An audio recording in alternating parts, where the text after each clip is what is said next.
Have you ever felt like someone hates you for no reason? You never hurt them. You never caused them any harm, but somehow they're acting cold. Maybe the hatred isn't about you. There's one thing people rarely realize. Not all hatred stems from mistakes. Not all hostility arises from conflict. Sometimes, hatred arises because you triggered something inside them, something uncomfortable, something unresolved, something they've suppressed for years. And your presence woke him up. Today we'll discuss the psychological reasons why people might hate you for no apparent reason, and more importantly, how you should respond to it. People don't like to see their own flaws, and without realizing it, you can be a mirror for them. If you're disciplined, you remind them of their laziness. If you're ambitious, you remind them of the dreams they abandoned. If you're confident, you remind them of their insecurities. That's what psychological projection is. They don't hate you. They hate how they feel when they see you, and that feeling is uncomfortable. Rather than admitting envy, it's easier to say you're arrogant. Rather than admitting inadequacy, it's easier to say you're acting superior. You're not their enemy. You're just a reminder. Manipulative people thrive on control. They're comfortable when you depend on them. They're comfortable when you always say yes.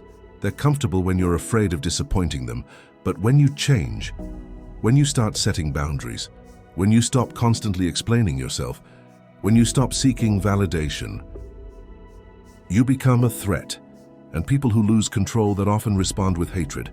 They'll say you've changed, but all that's changed is your courage. Most people choose safety.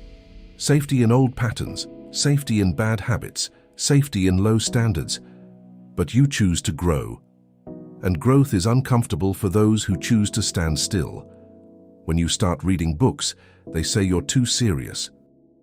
When you start taking care of your health, they say you're overreacting. When you start focusing on your goals, they say you're too ambitious. Not because you're wrong, but because you're moving while they're standing still. Differences create distance, and distance often breeds prejudice. Some people thrive on reactions. They crave attention, they crave emotion, they want small conflicts to escalate into big ones. But you choose to remain calm. You don't respond to sarcasm, you don't succumb to provocation, you don't participate in the drama. And that frustrates them, because without your reaction, they lose the spotlight. Calmness is an invisible force, and unstable people hate stability. When you raise your standard of living, not everyone will follow suit. Some will support you, some will remain silent, and some will hate you. Because the standards you set indirectly reflect their standards, and that hurts. It's easier to bring you down than to lift them up. Another person's hatred isn't an objective judgment. It's a reflection of their inner state. Peaceful people don't seek out enemies. Happy people don't focus on bringing others down. Whole people don't feel threatened by the growth of others. So when someone hates you for no apparent reason, don't immediately blame yourself. Ask yourself, is this really my fault? Or is this just their reaction to my growth? Stoic philosophy teaches one important thing. You can't control other people's opinions, but you can control your response. Don't respond to hate with hate. Don't respond to insults with lengthy defenses. Stay calm, stay consistent, stay growing. Because time will always prove who's right, and those who hate you for no reason will slowly realize that you were never the problem.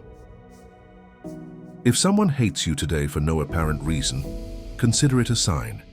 A sign that you're growing, a sign that you're moving on, a sign that you're no longer your old self. Not everyone will like you, and that's okay, because your goal isn't to be liked by everyone. Your goal is to become the best version of yourself, and the right person will stay.